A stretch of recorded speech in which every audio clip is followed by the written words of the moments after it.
Hello, Facebook fans and YouTube fans of DX Engineering. This is Thursday afternoon, and it's time for typically the manufacturer's showcase, but we have a special event today.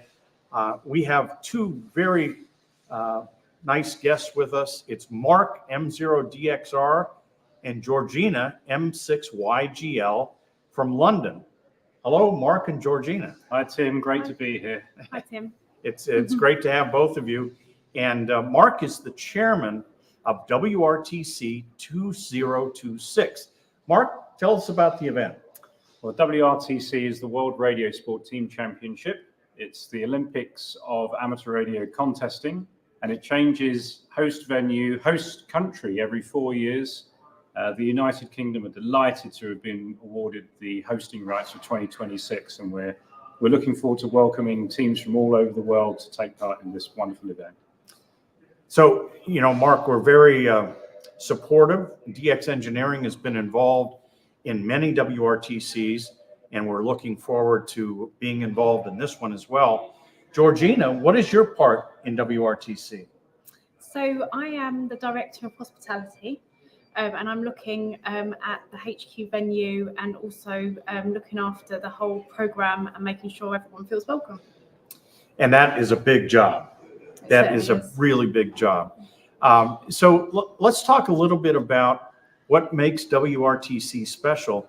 And oh, by the way, if you have a question to ask of Georgina or Mark while they're here today, just put it in the chat and we'll take questions.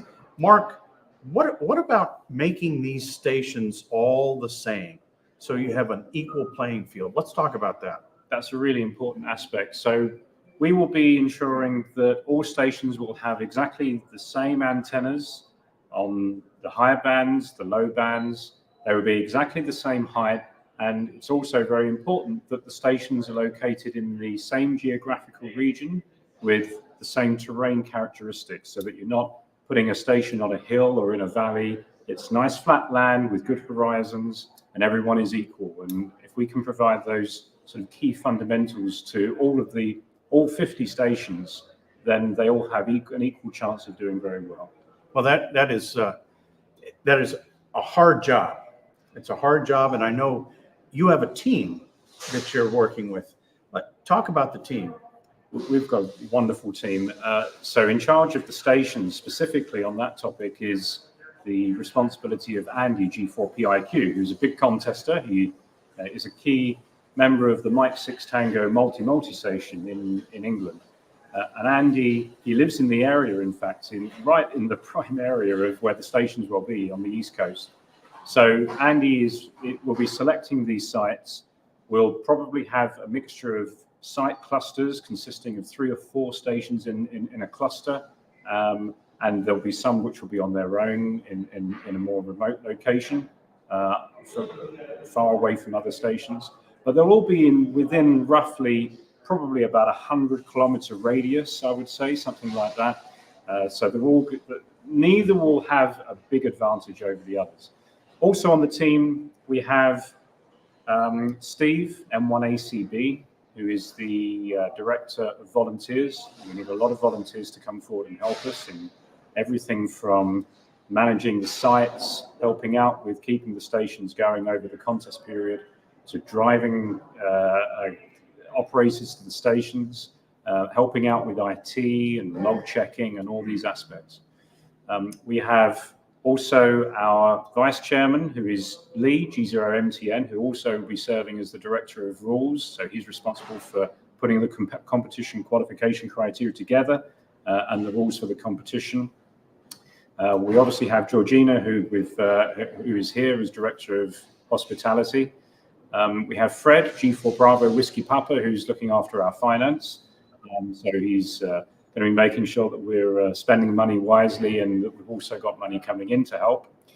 And we have Chris, Golf Zero Delta Whiskey Victor, who is heading up the sponsorship side. So he's our Director of Fundraising. So we've also got an IT team who is doing a great job on the website and keeping that live, and also the social media. So we're trying to keep all boxes ticked and reach out to everybody. Good, good. Georgina, let's talk about some of the challenges that you have with the, competitors, referees, just visitors that are coming to WRTC. Yeah, I mean, the HQ venue is really important because it needs to be able to have enough space for all of these people to be involved, enough accommodation, which is a really big task in the UK to find a venue with enough accommodation, and also the conference facilities because of the vast amount of people that are going to need to be involved. It needs to be a venue that has very good facilities and large facilities too, as well as the hospitality side, as in food and drink and being able to cater for more. So, yeah, very big tasks there. Yeah, no, that is a big responsibility. And, Mark, you only have 3 years to pull this off. Normally it's 4 years. So let's talk about a little bit about fundraising and how you get there. Well, there's a number of avenues for that. So we have the corporate sponsors that we'll be speaking to and working with. There'll be the opportunity for individuals to support us, whether it be in a financial capacity or providing manpower and volunteering. And then we will also be raising money through doing raffles, competitions, little mini competitions on the way. And there'll be opportunities for also doing auctions. We'll be doing some interesting things on that. That's all exciting things yet to come. We will also rerun the tent sponsor program, which has been a repeating theme for several WRTCs. So that's also something coming. No, so you've got a lot of different things. Let's talk about the website for a second and where people can get more information.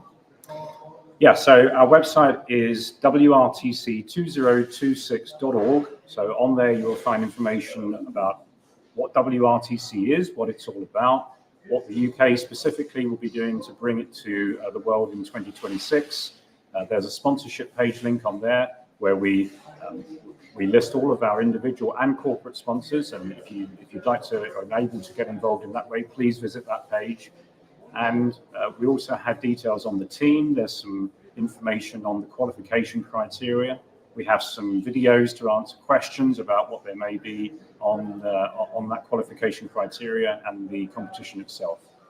So WRTC.org, WRTC2026.org for more information. Georgina, you're here at the DX Engineering Showroom in Talmadge, Ohio. What do you think of this place? It's absolutely incredible. That's what I would say. It's very, very impressive. Yeah, and if any of you that are watching today are driving by on Interstate 76, it's just right off of exit 29. Look for the Summit Racing Equipment sign and look for the DX Engineering Tower with the 3 Aggies up there. What do you think of those 3 Aggies, Mark? What an amazing facility. I mean, the team here are incredible. They're very knowledgeable, very friendly, go out their way for you. That's really stood out, I think, for us in visiting from London. And this place is vast. I mean, there's so much going on here. The antennas are great. You can come sit down here and operate. What a great place. It's like a kid in a candy store. It is the ham radio candy store. And whether you're looking for coax, looking for a rotator, maybe looking for a 2-meter handheld, it's all here at the DX Engineering Showroom in Talmadge, Ohio. Well, thanks to all of you for watching today. And thanks, Mark and Georgina, for coming in. It was great to have you here. And we wish you a lot of success with WRTC 2026. Thank you, Tim. We've really enjoyed it. Thank you, Tim. And until next time, 73 from DX Engineering.